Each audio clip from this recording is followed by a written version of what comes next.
Today we're looking at an article from Sportsnet which suggests a possible blockbuster trade involving the Leafs and the Canucks this offseason. We'll discuss those possibilities, plus we have some trade talk around the Montreal Canadiens. We have a coaching change with the Dallas Stars organization, plus we have a signing to report on, and history's been made in the Western Hockey League in Canada. We'll discuss all the latest news and rumors coming up next.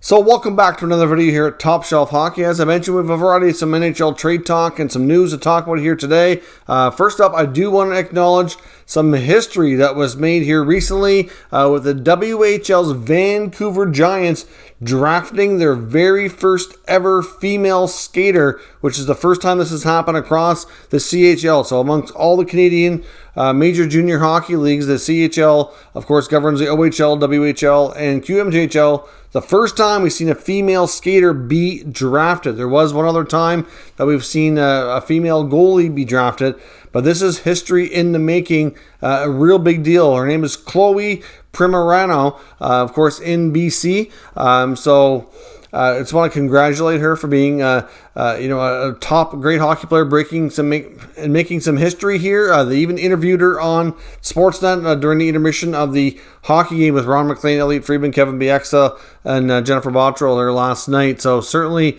a real big deal. Hopefully we see more of this as we see more females get more opportunities, as they're very talented hockey players and deserve to have every opportunity that the boys do, that's for sure. Now on to the other NHL news. We saw a bit of a surprise signing today. The Columbus Blue Jackets have reportedly re-signed goalie Joonas Korpisalo to a one-year deal valued at $1.3 million. Of course, the 28-year-old goaltender recently had a tough season after having hip surgery. So, of course, it's a tough surgery for goalies to come back from. Certainly, like I said, it shows he didn't have a great year. He had an .877 save percentage this year. So it's a bit of a surprise to see the Jackets re-sign him, but they would know him better than any other team and know what he's capable of when he's at full health. So I'm assuming here that there wasn't expecting to be a lot of other opportunities. There was even talk, even prior to him having the surgery, that he was likely a trade candidate. But, of course, he never really played well enough to be traded this year. There wasn't really interest. With all that in mind, I guess they were willing to keep him around for another year at a reduced salary, and we'll see if he can, certainly play better and regain a little bit more playing time and maybe have a better opportunity to move on to another team for hopefully what he's hoping to be a starting role. But given his age and what he's been through for health-wise, I'm starting to wonder for him if that's really ever going to happen. Of course, we saw some more great playoff action last night with the Tampa Bay Lightning taking a 2-0 series lead over the Florida Panthers. Pretty tight game for the most part. Tampa was the better team for a lot of it. The Florida power play continues to be a mystery. They can't seem to get anything going. To me, the coach really needs to change things up. They need to probably start with some personnel changes. Maybe get Patrick Hornqvist in front of the net or something. I don't know what they're going to do, but I would not keep going back to the same players over and over and over again. That's the definition of insanity, is when you do the same thing over and over and over again, but expect a different outcome. And right now, those players are capable of a different outcome, so I kind of understand Coach Andrew Burnett to a degree, but it's too many opportunities that have been wasted, and they don't have time to waste being down 2-0 here to the Panthers. It looked like the game was going to overtime, and then the play went down to the Florida end, and Nikita Kucherov made a really amazing pass backhand out front of the net to hit Ross Colton with, it looked like it was less than a second once it was rejigged. It was between 3 and 4 seconds left on the clock. Mackenzie Weegar went chasing Kucherov behind the net, and I know Weegar's getting a lot of the flack for leaving Colton in front of the net, but to me, it's, if you really back the clip up a little bit and rewatch it, the whole team is kind of to blame to a degree. They're all kind of out of position. They're all basically assuming that it's going to overtime. And I know I've been telling people, and as long as I've been involved in coaching, and I used to say it even when I played, you got to play the whistle, play the buzzer. Like, you don't quit until that buzzer or that whistle goes. Like the same thing when you're expecting a penalty to be called, no different. If the penalty's not coming and the whistle doesn't go, you don't slow down, you don't take your foot off the gas, you got to keep going instead of throwing your head back and faking and all that stuff, which I don't really like in today's game, but I know it is a part of it. But in that Lightning's case, they didn't quit. They kept going, took advantage and won the game with only mere seconds to go, and Florida, gave up one that was should have been avoidable at all costs. So they need to get their offensive players going. Verhaeghe's been quiet. Huberdeau's been quiet. And, they need to figure out a way to steal one here in Tampa on the road now to make this series so that they're not in too much danger, because I'm kind of wondering now if it could even be a sweep. Time will tell, though. On the other side of things, we saw the Blues even things up with the Avs with a 4-1 win. They certainly were able to neutralize the Avalanche speed. They played with the puck a lot more, and the Avalanche are going to have to make some adjustments going back to Game 3 back in St. Louis. So we'll see what happens on that front, but Binnington continues to be the story of that series and certainly have outplayed Kemper. Kemper hasn't been really all that bad, but the way Binnington's been playing, he's playing like he did when they won the Stanley Cup a few years ago, which is tough to beat. And when everything else is going the way it is, it's not surprising to see the Blues even things up. Now, when it comes to the Dallas Stars, we did get word today that Rick Bowness has officially made a decision to step away as head coach of the Dallas Stars. Now, there's some people out there saying he was fired. That's not the case. His contract was up. He made it clear in his media availability at the end of the year that he might be interested in a one-year deal, but that's all he wants at this point. It would be no more than a one-year commitment.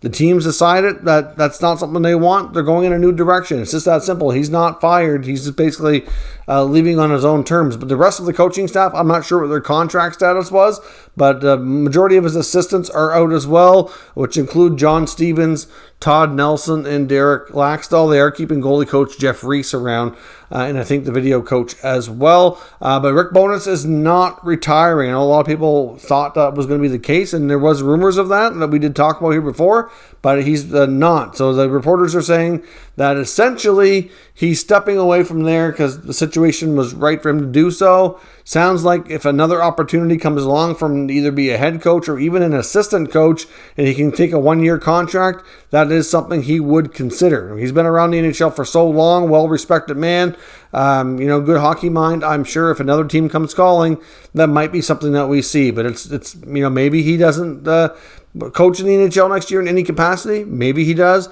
It just boils down to the opportunities. So we'll see. But Rick Bowness is out, and then we have another team in Dallas looking for a new head coach. So that process has begun in Dallas. No word on exactly who that could be. It's hard to say. There's lots of big names out there that have a lot of experience, and we'll have to wait and hear what is on the horizon there in Dallas. Now, before we get into the Leafs and Canucks trade, I do have a little bit of information on the Montreal Canadiens. There is reports in Montreal Hockey Now from Marco D'Amico talking about a few moves that we could see in Montreal this offseason. Some of it's not overly surprising. We've seen different talk of it before, but essentially, if the Montreal Canadiens move Jeff Petrie, which is widely expected, at least for them to try. Assuming that they're successful, there's a lot of talk they could bring in another veteran defenseman on a shorter term, less money, to work with their younger players. And that one name that they apparently have interest in is Anton Strawman, who's obviously been around the game a long time, has done good things with the Coyotes. Reportedly, they're happy with what they've seen and how he's worked with their young D. He is an unrestricted free agent. Not sure if there's interest on his part, but that is a name out there to watch when it comes to a potential veteran D to bring in. Basically for insulation for the kids. May not even play every night, be like a 6-7 kind of role. And we'll see. That it is also widely expected that Jonathan Drouin is a name we haven't talked about all the time, that he also be traded and get a fresh start, assuming they can find a deal for him. As I talked about before, I honestly think it would be the best thing for his career, given the fact that how things have gone in Montreal. I think the pressure that comes with being a Montreal Canadian has certainly played a role in his performance. So, Montreal is going to be a team that's probably quite busy, that we end up talking about a lot here once the moves start happening. But, a couple of more names to look out for. Now, as I mentioned, the big news of the day, we have an article from Sportsnet. I want to stress this is not a rumor, that is something that's being discussed. This is not something like that with inside information. This is a Sportsnet article authored by Luke Fox, who makes some comments here that I want to discuss in today's video. I found them interesting. I wanted to offer my opinion, and I wanted to see what everybody else has to think as well. So for anybody out there, that is where this is coming from. This is not a rumor. This is just an idea in an article that I thought was interesting. Here's essentially in his article, which I will link in the pinned comment so you can read it for yourself. All kinds of information there. Basically does it like in a mailbag type of style where he takes questions and offers things up. Now, we know Elliotte Friedman kind of made headlines recently for his comments on the Leafs, saying that he wouldn't be surprised if we saw Kyle Dubas and the Maple Leafs make what he referred to as a Kawhi type of trade. Now, if you're not a basketball fan, you don't follow the Raptors or anything, you may not know exactly what that's referring to, but obviously a few years back, the Raptors, their counterparts owned by the same organization here in Toronto in the NBA, made a really tough decision after having a hard time getting over the playoff hump and making it deep to get a championship.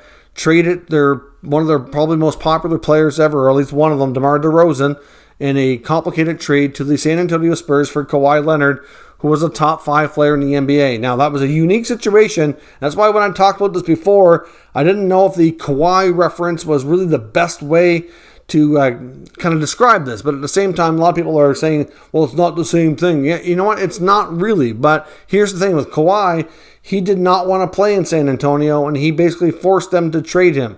So that's why he became available. That's not always the case when you see a big-time player be available. Usually when they are, it's because they've demanded it, because teams don't typically want to trade those kind of players. So essentially, it's for lack of a better term. The moral of the story here is that they took a player that was, somebody who they were developed and drafted and was very popular with their teammates and the fans, and they traded him. And even though that trade might be difficult and emotional, it made them better. And within no time, the Raptors are NBA champions. Kawhi was not even sure he was going to report and play with the Raptors. There was even some confusion over that because he didn't know what he wanted, but he agreed to finish out his contract, played the season, helped them get a championship, and then he left. But as much as it was for a short term, they got the championship, and that's what's important here. They knew what they were doing. Masai Ujiri, the GM and president, or I guess I don't think he's GM. Bobby Webster's a GM. He's like a president. The NBA structure is a little bit different than the NHL.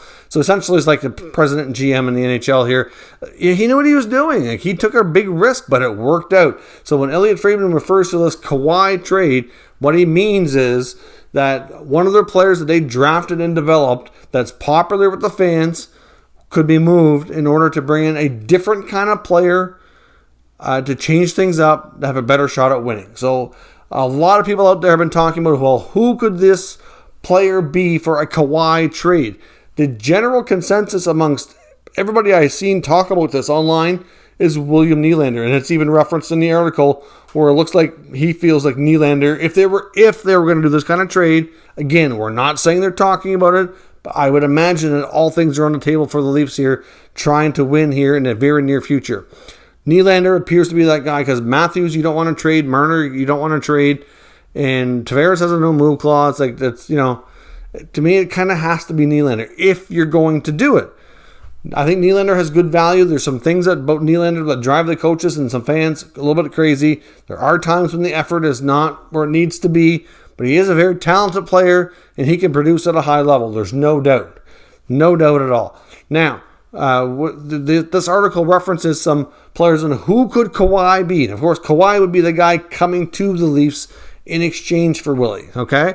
Now, it references a few of them, but the player that he singles out as being the most one likely scenario that he thought that he liked the best, I guess, for the Leafs was J.T. Miller in Vancouver. Now, it's not common you see top players on the trade market, but we know from enough information from what Jim Rutherford and Patrick Alvin have had to say in Vancouver, and Vancouver media and insiders, to strongly suggest that there's no doubt JT Miller is 100% available for trade for the right deal. He was a high player in scoring this year in the NHL, 99 points. Like, he's 29 years old. He's got a good contract. He has another year left on it. Like, to me, like, he is that kind of player, and he is hard to play against. He plays with a lot of emotion, a lot of determination, very talented, very skilled. So, like, to me, would he be an upgrade over William Nylander? I think he would be. He's a different kind of player. He's a different breed that the Leafs don't have. And William Nylander is very talented and very productive. Miller's been even more productive while giving you all that physicality and determination on all those intangibles that he doesn't have. Now, I'm not saying that the Leafs and the Canucks are going to do this, but it does make sense. Now, this is more from the Toronto perspective. Keep in mind the article is written by Sportsnet from more from a Leafs perspective. So for JT Miller, to me, 1 year, 5.25, 29 years old. William Nylander has 2 years left at 6.9, 26 years old. So he's about 3 years younger than Miller. So there is that. But and like I've said before, the offseason here, this offseason, now that the Leafs went out in the first round for the 6th consecutive year, is pivotal. They don't have a lot of time left on the Austin Matthews contract. Now, I don't want to start any doom and gloom rumors that Austin Matthews is going to leave, because we don't know that. But the fact of the matter is that if he's not able to get past the first round and he can't win in Toronto, that to me would probably be the only chance that he would. I don't see him going home to Arizona. The Coyotes are nowhere near the kind of place where he's going to have the success that he's going to want. So I don't see that happening. So I think the odds of him staying in Toronto are pretty darn good. But the big but, though, is there is that uncertainty right now. You can't even negotiate for another year.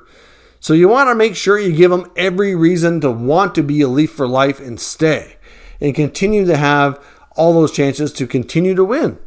So getting him a different shake-up here of the roster to be able to win it before that contract is up is ideal. And where next year is pivotal, because after next year is when they can start negotiating his extension. So you want him to be happy, and wouldn't it be nice for him to be coming off a championship victory, and then I'm sure that's going to make him want to sign and stay. So that's pretty big deal. Now, for Miller, though, like I said, he could be that intangible guy. Now, this article also references some other players, but players that Fox didn't see as being as good of an option as Miller. But it talks about Tyler Bertuzzi in Detroit, talks about Dylan Larkin in Detroit as well as Nick Ehlers in Winnipeg. Now, we don't know that any of those players are available. We know the Leafs apparently have had interest in Bertuzzi before.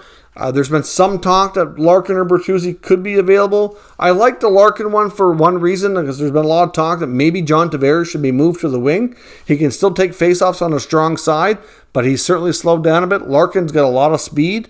He plays center. You could really make use of Larkin and that unique skill set that he brings. Now, I don't know that Detroit wants to trade him. These are just some suggestions on who might be available. But out of all these players, Miller, we know, is for the right price, and we know that Miller brings a lot of those other qualities that they don't have.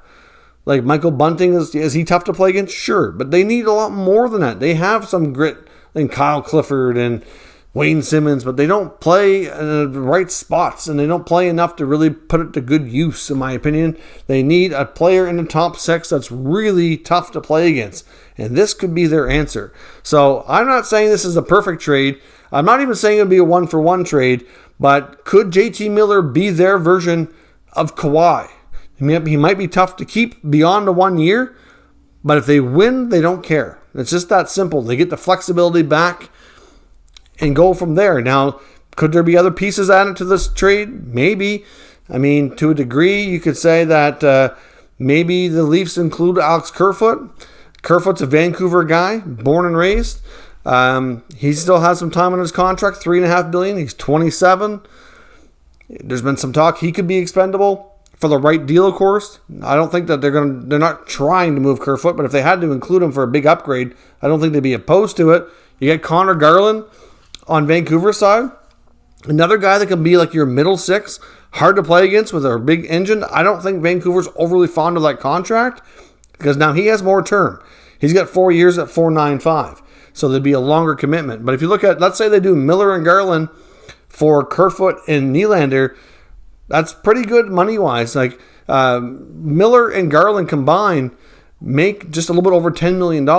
Be between $10.1, $10.2 million. Whereas Nylander and Kerfoot would make $10.4 million. So it's pretty darn close money-wise. So it's something that could be done from a money perspective. It changes up both of their mix. So I don't know that Vancouver's fond of Garland for what they get out of him for what the contract is. It sounds like they're reluctant to sign Miller. They get 2 players that are a little bit younger than Miller, in Nylander and Kerfoot. And they get a little bit more term, certainly for the next couple of years. So they can kind of punt those decisions down the road a bit while getting a different mix. So I don't know. I'm not sure that each side definitely says yes to this trade. It's just an idea, but I thought it would be fun to discuss. Let me know what you think of the deal in the comments. Of course, I want to know what you think. I don't really want to hear any slander about, oh, this is stupid, this will never happen. It's just for fun. It's just for talk. It's Sportsnet article. Let's see what everybody thinks, and should they get together and have this conversation. Let me know your thoughts down in the comments. We'll discuss further. If you're new to this channel, make sure you subscribe and stick around. We'll keep you up to date with the latest news, rumors, and analysis on all 32 NHL teams. Thank you for watching, and I'll catch you next time.